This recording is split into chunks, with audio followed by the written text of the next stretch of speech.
11 de marzo de 2011. Un colosal terremoto sacude Japón. El descomunal temblor de magnitud 8,9 abre grietas a su paso en casas, negocios y barrios densamente poblados. El vídeo muestra las imágenes de la devastación. Minutos después, una ola gigante invade la costa nororiental. El tsunami arrasa el aeropuerto de Sendai y la gente huye despavorida para ponerse a salvo.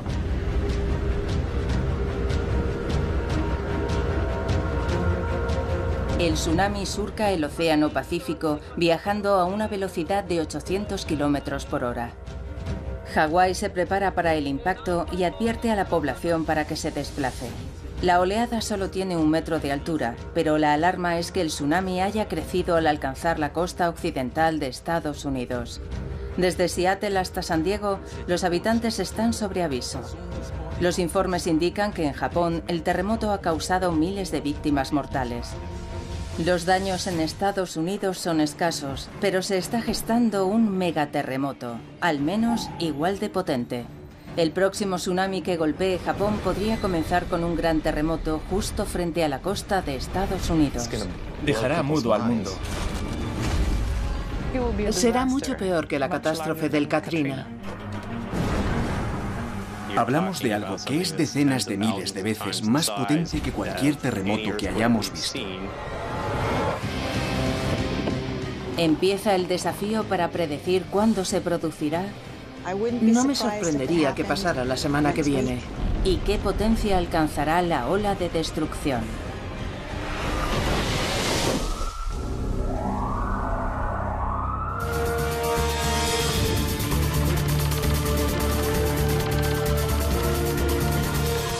Tierra de catástrofes. Terremoto. El terremoto de Japón fue el más grande de los registrados en el país. Pero en los últimos 10 años ha habido terremotos igual de destructivos por todo el planeta. Los megaterremotos están entre las fuerzas más poderosas de la naturaleza. Compiten con la energía destructiva almacenada en un arsenal de bombas atómicas. Y golpean repentinamente, con violencia y sin previo aviso.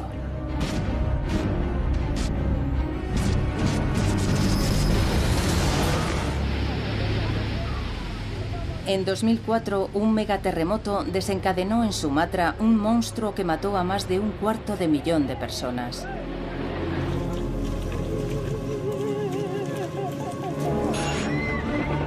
En 2010, otro gran seísmo, esta vez en Chile.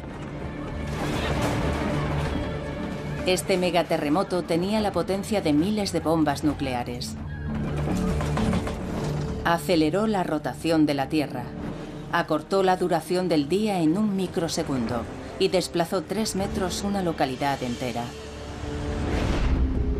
Muchos investigadores sospechan que el noroeste del Pacífico está ahora en el mismo punto de mira. 3 grandes ciudades, Vancouver en la Columbia Británica, Seattle en Washington y Portland en Oregón, y 10 millones de personas se sitúan justo en la zona de peligro. Algunos expertos pronostican una cifra de muertos comparable a la Segunda Guerra Mundial.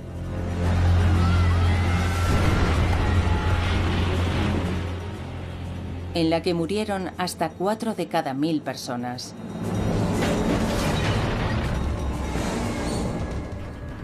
En la historia reciente, Chile fue arrasado por un terremoto de magnitud 8,8. Y en 2004, Sumatra tembló con la fuerza de un seísmo de magnitud 9,1.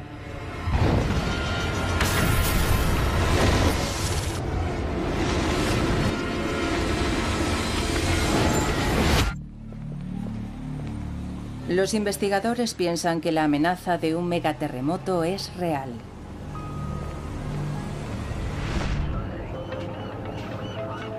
Justo frente a la costa, bajo las olas oceánicas, yace oculta una bomba de relojería. De aquí va a venir el terremoto. Está a una profundidad de unos 15 kilómetros bajo el suelo oceánico que está justo debajo. El geólogo marino Chris Goldfinger se acerca todo lo humanamente posible al lugar donde la Tierra empezará a abrirse. La zona de impacto del megaterremoto.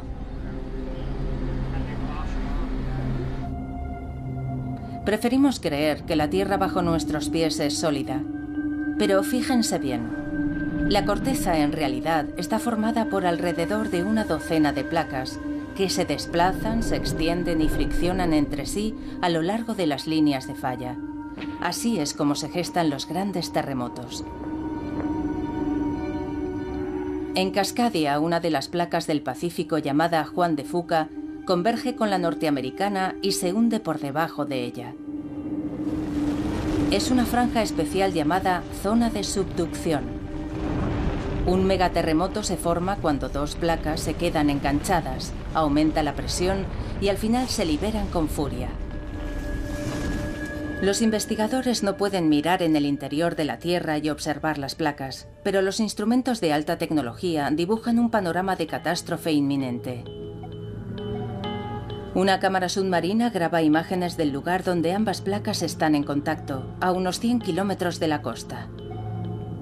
El vídeo apenas revela señales de alarma, pero Goldfinger ve fuerzas descomunales y peligrosas en acción. Bien, vamos a sacarlo. El sonar detecta lo invisible para la cámara.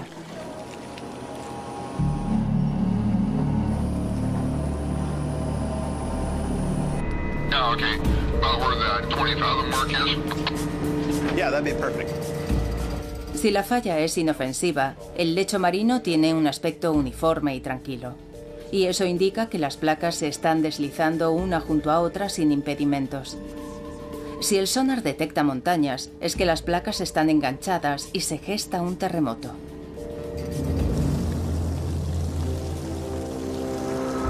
El mapa del sonar es claro.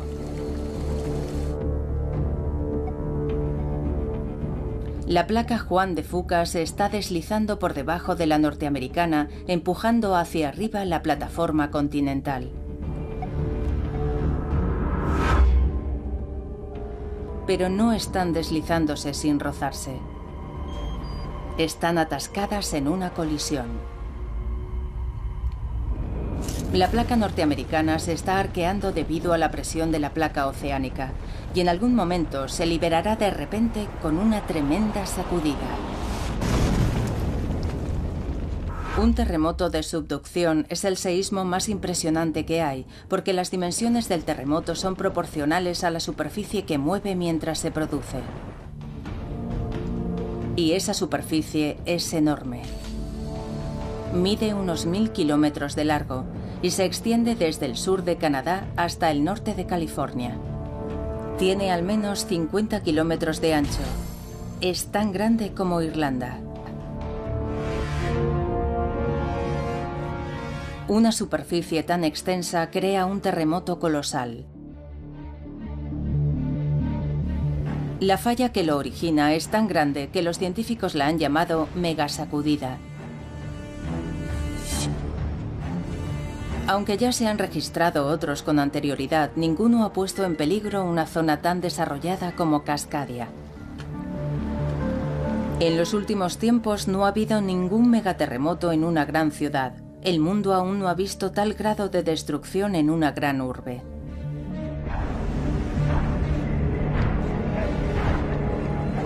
Debido al tamaño de la falla, los tremendos temblores pueden durar hasta 5 minutos.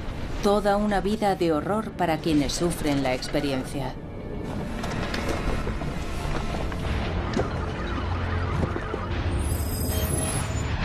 Los terremotos en zonas de subducción son diferentes porque tardan mucho más en romper debido a que la fractura abarca una extensa zona.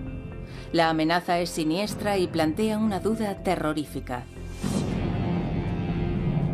¿Cuándo golpeará la megasacudida?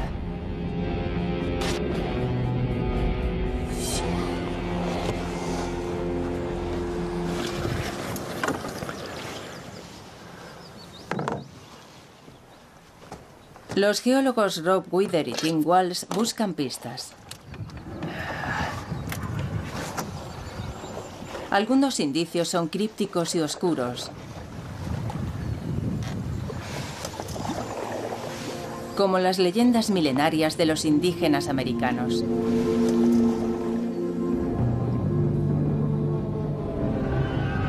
Hablan de una batalla campal entre dos criaturas míticas, el ave del trueno y la ballena. Algunos interpretan que el ave del trueno representa una fuerte sacudida terrestre y la ballena, el mar. Estos relatos indígenas describen una batalla típica en la que el ave del trueno atrapa a la ballena y la suelta en la tierra. Para los geólogos, la violenta agitación representa un terremoto. Las leyendas también insinúan que la agitación hizo que el mar invadiera la tierra.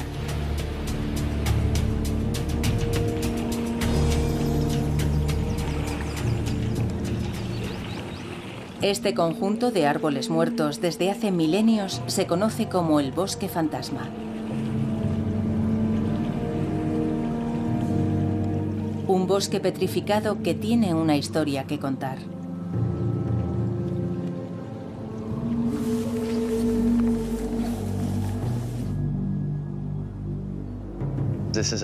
Este bosque que tenemos detrás era un bosque sano, exuberante, repleto de cedro rojo del Pacífico y pícea de Sitka. Los investigadores sospechan que hubo un terremoto colosal, el terreno se hundió, la marea lo invadió todo y se formó un pantano que ahogó los árboles.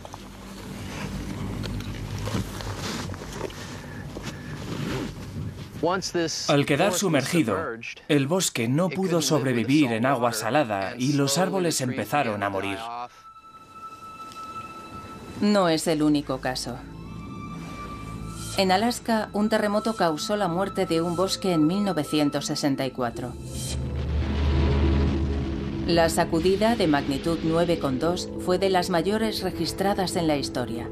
Hizo que la costa se hundiera y el mar invadiera el terreno, igual que en Cascadia.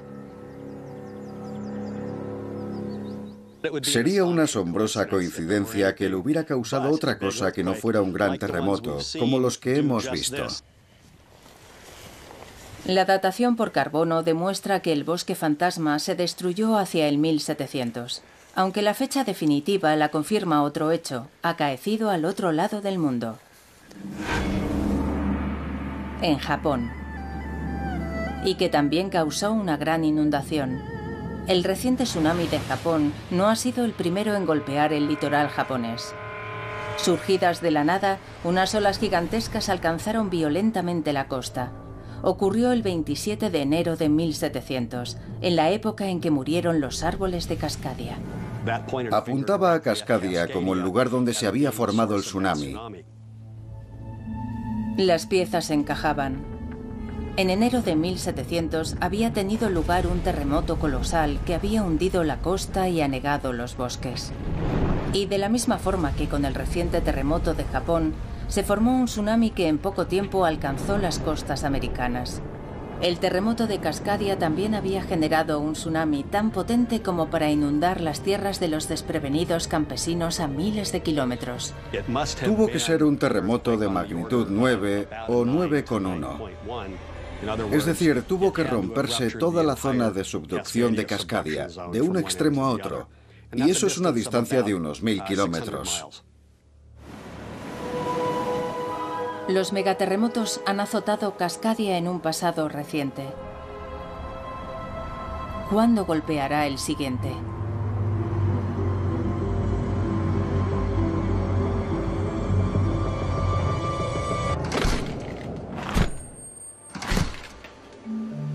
En una fría cámara de la Universidad Estatal de Oregón, Chris Goldfinger busca pistas entre montones de tierra. Son muestras que ha recogido del suelo oceánico a gran profundidad. Goldfinger sospecha que podrían revelar la frecuencia de los megaterremotos.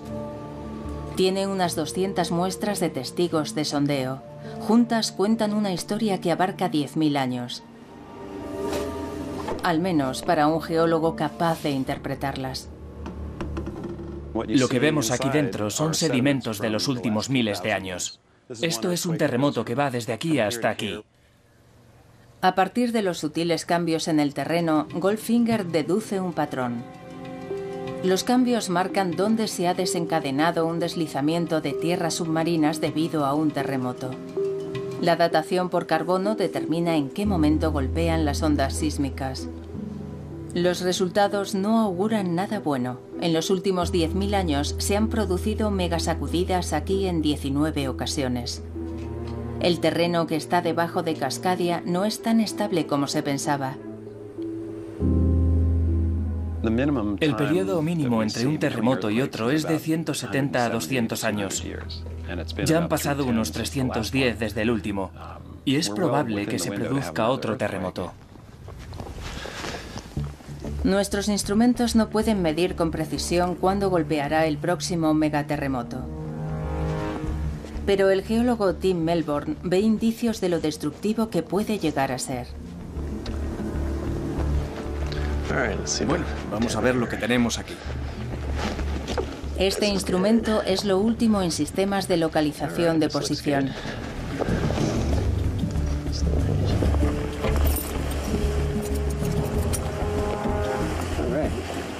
Están las 5 luces encendidas. El sistema GPS revela lo que no podemos ver ni sentir, y las lecturas son alarmantes. Aquí el terreno se está moviendo. Esta estación se mueve unos 2 centímetros por año, porque a medida que la placa Juan de Fuca se va deslizando por debajo del continente, arrastra a la placa norteamericana. El GPS emite una luz que indica una fuerza increíble. El movimiento varía, pero por término medio, la región está siendo empujada en dirección oeste a un ritmo de 4 centímetros al año. Es una distancia descomunal en términos geológicos. Desde que se produjo el último megaterremoto en 1700, Cascadia se ha desplazado hasta 12 metros. Y también vemos en el GPS que la línea de costa se mueve a mayor velocidad que el terreno que está más al interior, y eso hace que la placa norteamericana se abombe. Una franja de unos 1000 kilómetros se está comprimiendo. La corteza se está comprimiendo, como un muelle. Cuando la falla que provoca toda esa compresión rompe, se produce el terremoto, el muelle salta y todo sale disparado. La zona atrapada entre las placas se libera y de repente y sin avisar, un terreno del tamaño de Irlanda se levanta bruscamente más de 10 metros. Tanto la tierra como el agua del mar se estremecen y agitan con una furia colosal. Si hubiera un terremoto en Seattle y uno estuviera en el centro de la ciudad, se desplazaría entre 3 y 5 metros hacia el suroeste. Y si estuviera en la costa, se encontraría con que también se ha desplazado hacia el suroeste, pero entre 5 y 10 metros. El terreno que la falla había ido empujando hacia arriba a lo largo de 3 siglos se desplomaría. Lo que había subido, la costa, cae. Y lo que había bajado, al borde de la falla, sale disparado hacia arriba. El ecosistema se transforma cuando hay un terremoto. Las playas desaparecen bajo las olas. Las ciudades costeras que están más hacia el interior se encuentran con el océano a las puertas. Un bosque tras otro podrían dejar de existir. No hay incertidumbre. Este movimiento en vertical junto a la costa de los terremotos de la zona de subducción lo hemos visto en decenas de casos. Con la liberación de las placas, también es posible que se desencadene uno de los fenómenos más destructivos, el tsunami. Hace que toda el agua que está encima del fondo marino se levante de golpe y luego caiga por su propio peso y fluya hacia la tierra y a través del Pacífico. El tsunami podría llegar a alcanzar los 15 metros de altura, lo suficiente para borrar del mapa localidades enteras.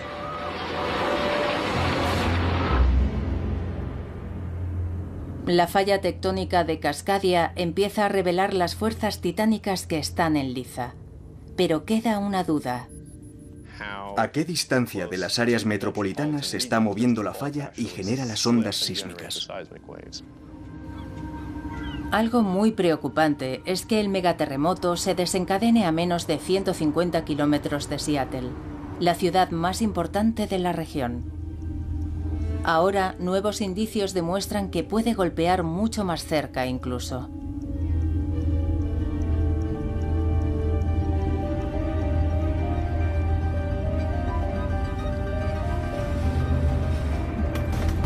No lejos de Seattle, la falla está vibrando.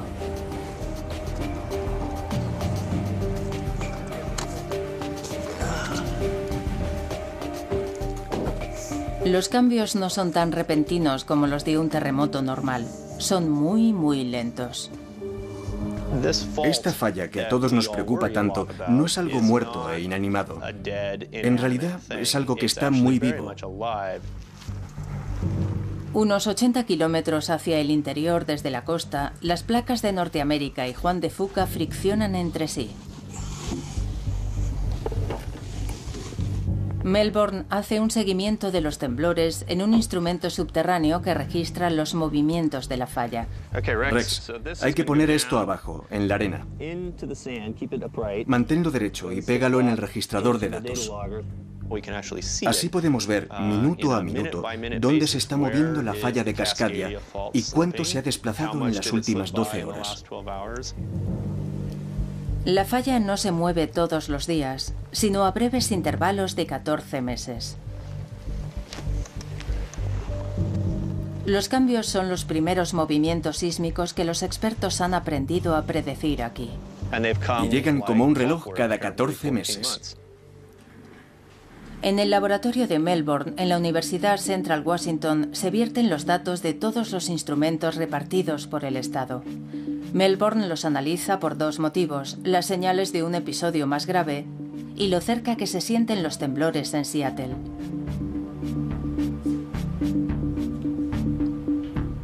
Cuando él y Rex Flake trazan el mapa de la zona donde se está moviendo la falla, el resultado no augura nada bueno. Sí, esta es por lo menos un 60% más grande. La zona de la falla atascada no se detiene en la costa de Cascadia, penetra en el continente, al menos en la región del estado de Washington, como mínimo unos 80 kilómetros. Las zonas atrapadas parecen extenderse mucho más tierra adentro de lo que se pensaba. Eso indica que se trata de un temblor mucho más potente, mucho más cercano a donde viven personas. En la práctica es el doble de ancho que la falla, y al duplicar el ancho, se duplica la cantidad de energía que libera la falla. Al duplicarse la energía liberada, se convierte en un terremoto de una potencia colosal. Quizá el mayor que pueda haber en todo el planeta. Y podría golpear mucho más cerca de Seattle de lo que puede nadie imaginar. Y causar una destrucción masiva. Hablamos de algo que es decenas de miles de veces superior a cualquier terremoto que hayamos visto en energía liberada. Seattle debe prepararse para una catástrofe que no previeron quienes edificaron la ciudad. Pero no es la única ciudad que debe asimilar la funesta noticia. En medio del continente, en el corazón de América, podría estar gestándose otro gran terremoto.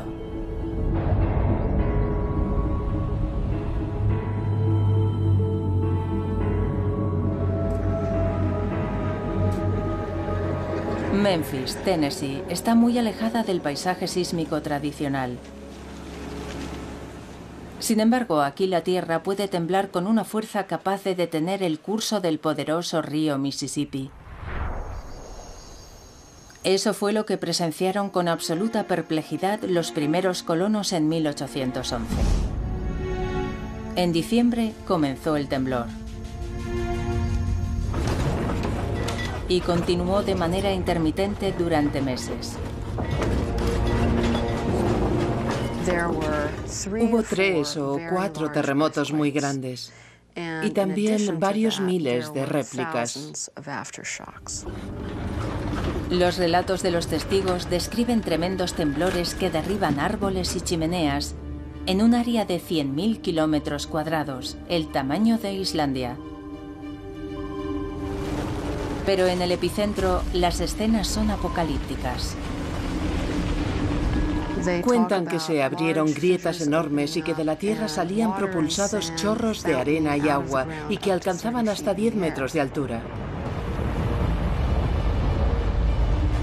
Estos géiseres, estos volcanes de arena, al final del acontecimiento inundaron los campos de arena y agua, que en algunos lugares alcanzaron el metro de altura o más. Antes de terminar, un gran temblor sacudió la tierra por debajo del propio Mississippi, elevando el terreno varios metros. Increíblemente, el poderoso cauce invirtió su curso.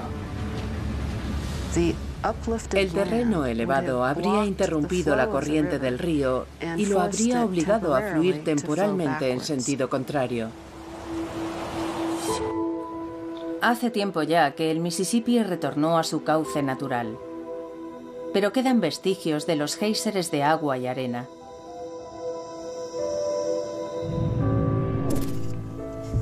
Las excavaciones de estos géiseres y la búsqueda de fallas ocultas ponen al descubierto lo que sucedió aquí y lo que puede ocurrir en Memphis.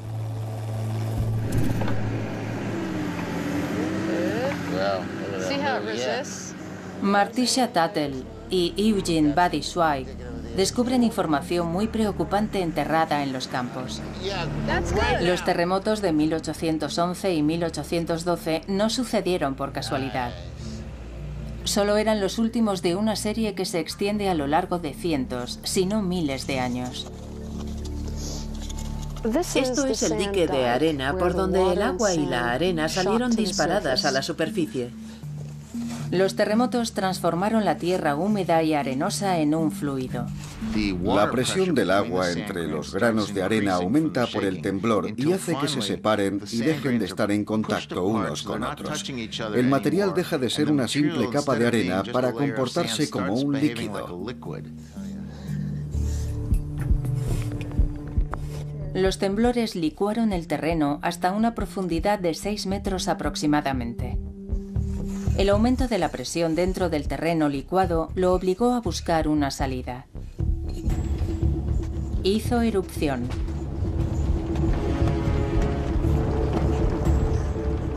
Pero no todos los volcanes de arena datan de 1811 y 12.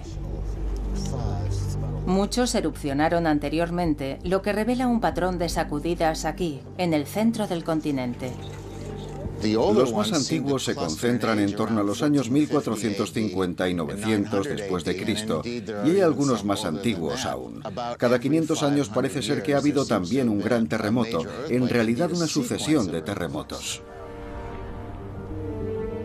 En una región donde apenas existe otra actividad sísmica, a miles de kilómetros del borde de la plataforma continental, esta repetición cada 500 años ha convulsionado el campo de la ciencia que estudia los terremotos. Si sobrevuelas la parte central de Estados Unidos, ves un paisaje de granjas muy tranquilo, sin montañas. No hay declives bruscos del terreno. ¿Qué fuerzas ocultas generan estos terremotos? Beatriz Magnani, de la Universidad de Memphis, intenta descubrirlas. Cuando no hay fallas visibles en la superficie, Magnani enseña a sus alumnos a buscar fracturas subterráneas. Hemos descubierto una nueva falla, nadie conocía su existencia y está situada justo aquí. Ahora la clave está en saber cuándo fue la última vez que esta falla se movió. No lejos de Memphis, el equipo ha salido en busca de fallas, principalmente con un aparato de rayos X. Listos para empezar. Utilizan las ondas sísmicas, las mismas ondas que genera un terremoto.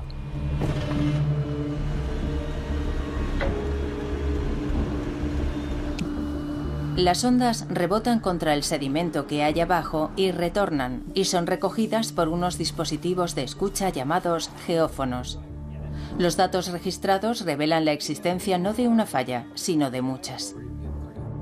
Nos encontramos con que hay múltiples fallas que están ocultas bajo los sedimentos del río Mississippi. Es un fenómeno fuera de lo común que los geólogos todavía se afanan en comprender. Como una alfombra gastada, el territorio continental norteamericano tiene una zona débil.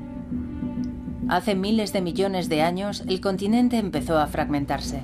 No prosperó, pero el desgarro nunca terminó de cerrarse y dejó una fisura. La grieta se sitúa ahora como una cicatriz en medio del continente y atravesando esta fisura encontramos enormes fallas. Se piensa que estas fallas se están reactivando ahora, 500 millones de años después. Los científicos aún no saben por qué las fallas se mueven y generan terremotos, pero cuando tiene lugar uno, puede desencadenar otro en las proximidades. Seguramente por eso, en lugar de haber un solo terremoto en 1811 y en 1812, en realidad hubo múltiples episodios, porque hay tantas fallas fragmentándose en esta zona que cuando una grande se rompe tiene que amoldarse a las demás. Los constructores de Memphis nunca lo supieron, pero habían edificado su ciudad muy cerca de un importante sistema de fallas.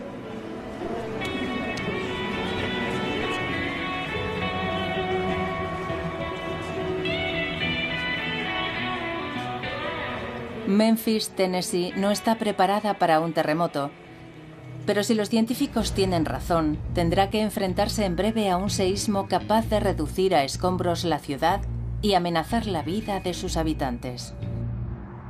A tenor de algunas mediciones, el peligro es tan grande como en California. Calculamos que el índice de probabilidades de que en los próximos 50 años se produzca un terremoto de magnitud en torno a 6 es del 80 o 90%. Los terremotos que sacudieron este lugar en 1811 y 12 fueron incluso más potentes, y los chorros que brotaron del interior cubrieron de arena una inmensa área. Estas marcas son tan grandes que pueden verse desde el aire. Vamos a echar un vistazo a aquella zona de allí. Muy bien. Los volcanes de arena se extienden por una superficie de miles de kilómetros cuadrados. Solamente un gran terremoto es capaz de licuar un área tan extensa. Pienso que fueron terremotos muy potentes. Al menos uno de ellos fue de magnitud 7,6 o superior. Lo que está claro es que la destrucción fue enorme. La zona de destrucción fue inmensa y, por tanto, con independencia de si fueron terremotos de magnitud 7 u 8, sacudieron una superficie muy grande, con mucha fuerza y durante bastante tiempo. En 1811 había muy pocos edificios que pudieran derrumbarse y matar a personas.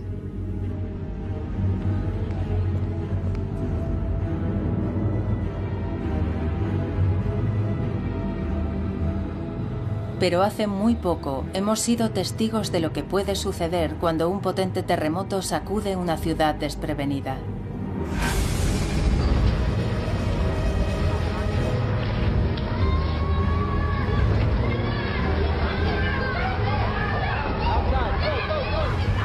Esto es Haití en 2010.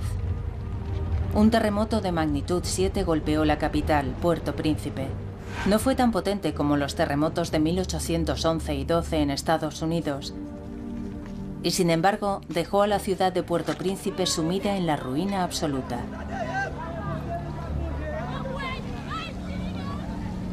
Murieron más de 200.000 personas. No es probable que Memphis sufra una destrucción semejante, pero la vulnerabilidad de la ciudad preocupa a los responsables de situaciones de emergencia, como Jim Wilkinson. Si aquí llegara a haber un movimiento sísmico de la magnitud que nos dicen que podría alcanzar, será una verdadera catástrofe. Habrá que utilizar todos los recursos de que dispongamos para afrontarlo. Aquí persisten las sacudidas del terreno con ligeros temblores. En Memphis se recibe un recordatorio del peligro unas 4 veces a la semana. Registramos unos 200 terremotos al año. Sus magnitudes oscilan entre 4 y 1,5. Estos temblores son motivo de controversia. Podrían ser simples réplicas de los de 1811 y 1812. Los escépticos señalan también datos de GPS no concluyentes.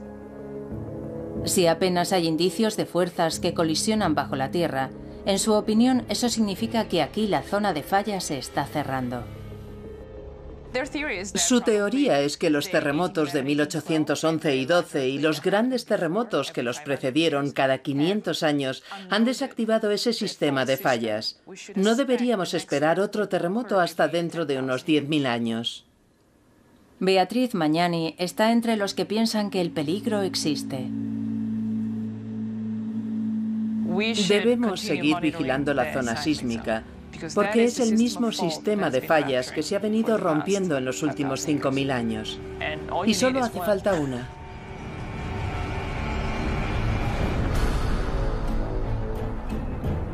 A las afueras de Memphis hay una falla oculta que podría comportarse como un muelle. Está a punto de saltar. Los terremotos ocurren prácticamente a diario. Sabemos por la historia que fueron episodios graves y muy destructivos y hay consenso sobre que el peligro es real.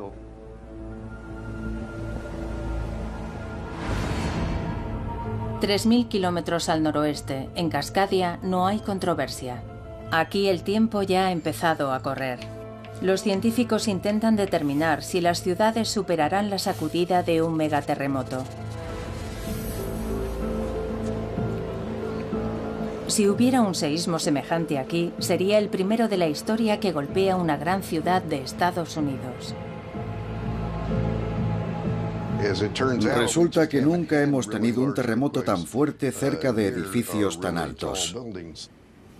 Tom Heaton, del Instituto de Tecnología de California, y Kim Olsen, de la Universidad Estatal de San Diego, han estudiado cada uno por su cuenta cómo afectaría un megaterremoto a Cascadia. En el modelo tridimensional de Olsen, toda la región sufre una brusca agitación. Aparece coloreado de amarillo y verde. Es un fenómeno observado en muchos terremotos. El terreno se agita de un lado a otro muy deprisa. Con una vibración tan rápida, los edificios de ladrillo sin reforzar tienden a derrumbarse. Son edificios que suelen terminar en escombros, matando a las personas que están dentro.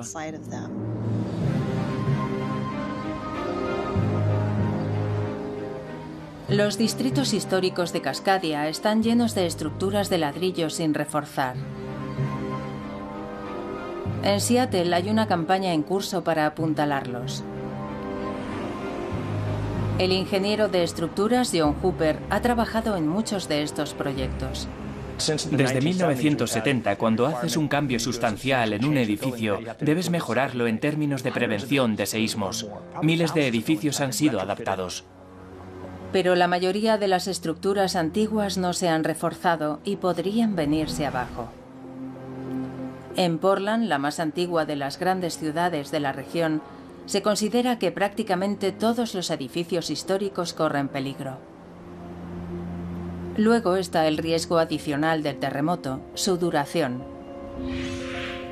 En el modelo de Olsen, la sacudida dura más de 5 minutos. Tantos temblores no solo harán que se derrumben los edificios de ladrillo, sino que además el terreno se licúe, las autopistas se resquebrajen y los puentes se vengan abajo. Ante una deformación permanente del terreno, los edificios o estructuras que hay encima pueden resultar gravemente dañados. Yumei Wang vigila las amenazas geológicas que se ciernen sobre Oregón. Cree que se producirá un megaterremoto en Cascadia que licuará el terreno a lo largo de los cauces fluviales, interrumpiendo el suministro de energía y combustible en todo el estado. Los tanques de almacenamiento de combustible probablemente vaciarán su vital contenido en el río y las líneas de alta tensión se caerán. Aquí el terreno podría agrietarse y separarse unos 8 metros arrastrando las torres.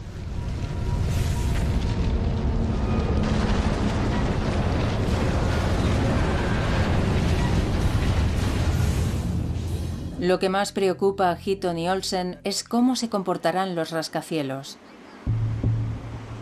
Sobre todo los de la ciudad más importante de la región, Seattle.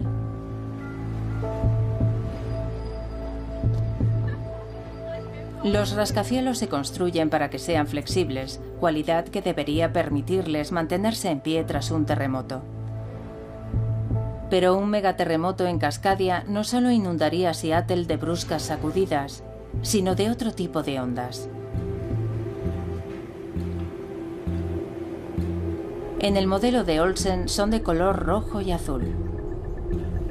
Se transfiere una gran cantidad de energía a las ondulaciones con una gran longitud de onda. Me refiero a las largas ondas con el movimiento de una montaña rusa. Estas ondas con gran longitud de onda hacen que el terreno se ondule, casi como olas oceánicas. La gente de la calle puede no percibir el peligro, pero los rascacielos comenzarán a balancearse bruscamente. Solo los grandes terremotos como el de magnitud 8,8 que golpeó Chile en 2010 generan esta clase de ondas.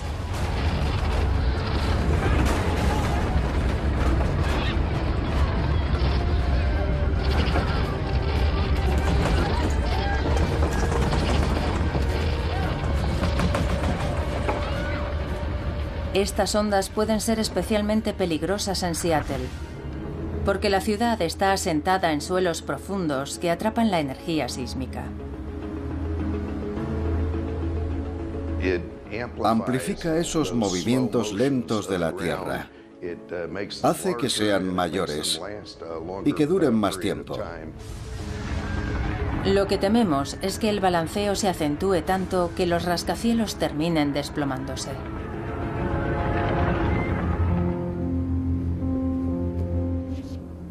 Tom Heaton ha hecho los cálculos una y otra vez, y sus conclusiones son preocupantes. Si la parte superior del edificio oscila más de unos 90 centímetros con respecto a su base, empezarán a verse algunos daños permanentes. Y es posible que lo veamos derrumbarse. Heaton cree que hay muchos edificios de 10 o más plantas que peligran. John Hooper reconoce que algunos rascacielos podrían caer, pero asegura que no la mayoría. De la mayoría de los edificios, la gente saldrá ilesa, podrá escapar. Los que podrían verse afectados por un episodio así en Cascadia son menos de 10 en el horizonte urbano. Aún así, miles de personas viven y trabajan en estos edificios. Ellos y millones más podrían sufrir en breve una de las peores catástrofes naturales que han golpeado a Estados Unidos. El efecto no será solo en Seattle. Podría ir desde Vancouver, todo hacia el sur hasta el norte de California.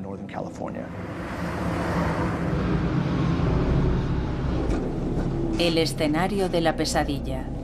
El terremoto estalla una tarde soleada entre semana, en pleno verano.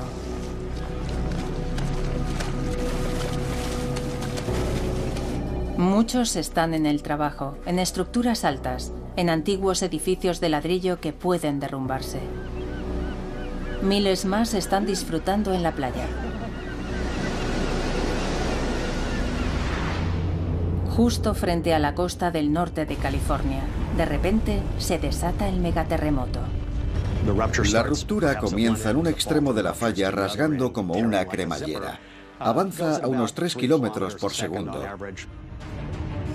Al salir disparada hacia arriba, la placa norteamericana genera un tsunami. A 1000 kilómetros por hora, tardará 4 horas en alcanzar Hawái. Y 8 en inundar Japón. Se espera que allí la mayoría se haya desplazado a terrenos más elevados.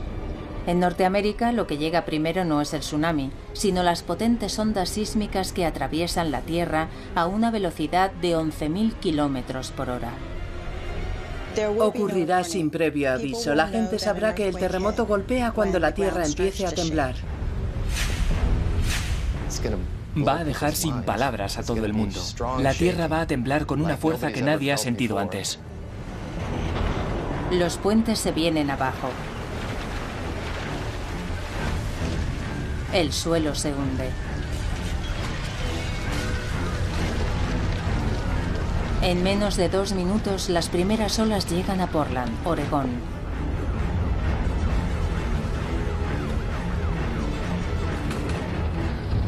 Yo buscaría algo resistente como una mesa maciza y haría lo de agacharse, cubrirse y sujetarse fuerte. Las personas que estén en los edificios históricos de la ciudad no tendrán mucho tiempo. Cientos, si no miles, podrían verse atrapadas en ellos. En menos de 30 segundos, las primeras olas llegan a Seattle. La violenta sacudida no es sino el principio de lo que le espera a la mayor ciudad de Cascadia.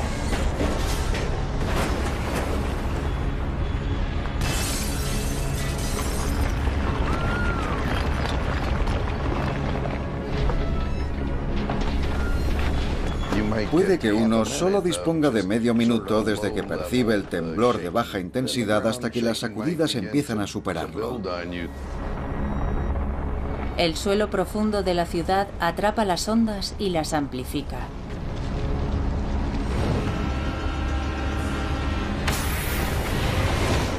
Si estás en un edificio alto, notas que empieza un tambaleo enérgico.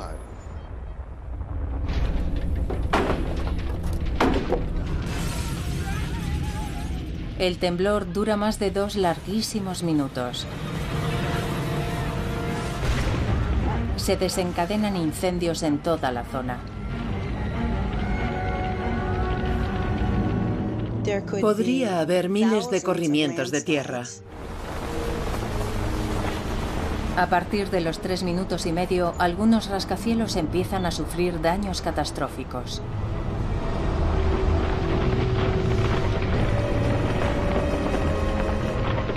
En la mayoría de los edificios de acero empezarán a fracturarse las soldaduras.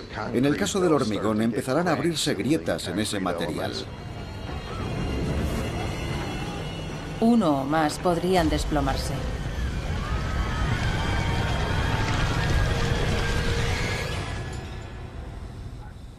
Parece una eternidad, pero al cabo de 5 minutos y medio, el suelo al fin deja de temblar. Los supervivientes de las ciudades desalojan la zona. Acaban de sufrir uno de los fenómenos más violentos del planeta.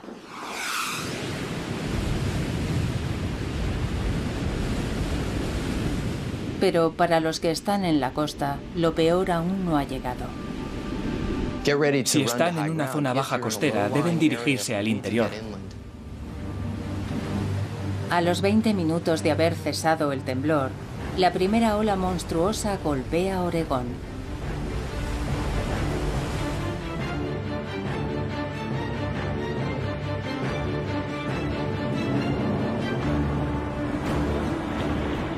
No es una simple ola. Es una sucesión de olas que seguirán llegando durante muchas horas, incluso un día.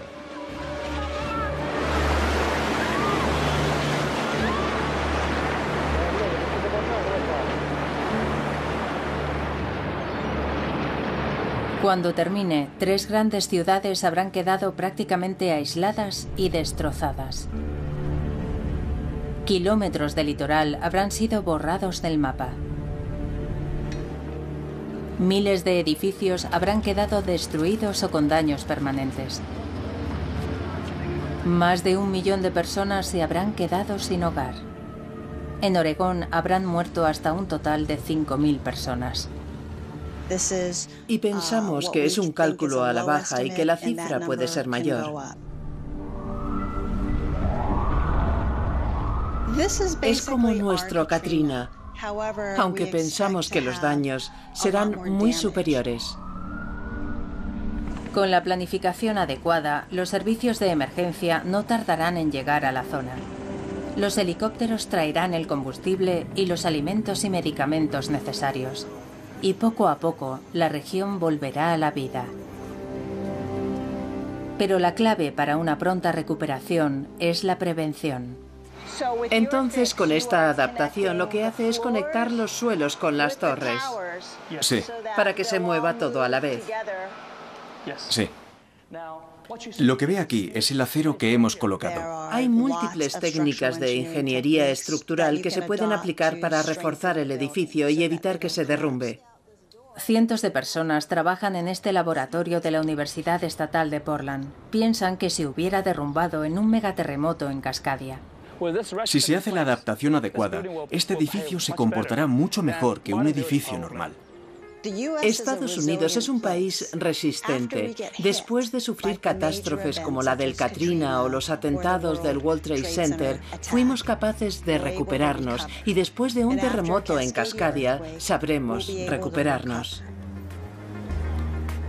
Hoy, un día cualquiera de verano, Cascadia es la imagen de la tranquilidad, completamente ajena al peligro que acecha en el fondo del mar y en las profundidades de sus majestuosos volcanes. Portland, Vancouver y Seattle están a salvo. Por ahora.